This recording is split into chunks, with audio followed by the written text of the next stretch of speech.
ayaw kong pangunahan, no? Pero there's a deadline kasi. The deadline is December 10. If I'm still here in the Netherlands, then the Netherlands would have to process my asylum application, no? Pero ako naman, bukod dun sa I don't want to be ungrateful to Netherlands, gusto ko na rin talaga umusad yung proseso. Kasi bagamat meron akong protection against deportation, no? Ang katotohanan yan, wala naman nangyayari dun sa aking asylum application. Hindi ginagalaw kasi nga, it should be Austria daw.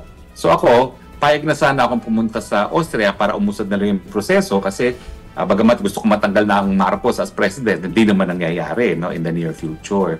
So anyway, I trust in the process at malalaman natin kung sino talaga magpa-process very very soon. Yung sinasabi po ninyo na deadline ng December 10, deadline para madala po kayo sa Austria. So kanino pong responsibility yon sa government po ng Netherlands? Ganun po ba?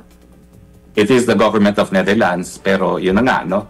Na-discover ng government of Netherlands na walang airline na tatanggap sa akin dahil nga meron unfitness to fly.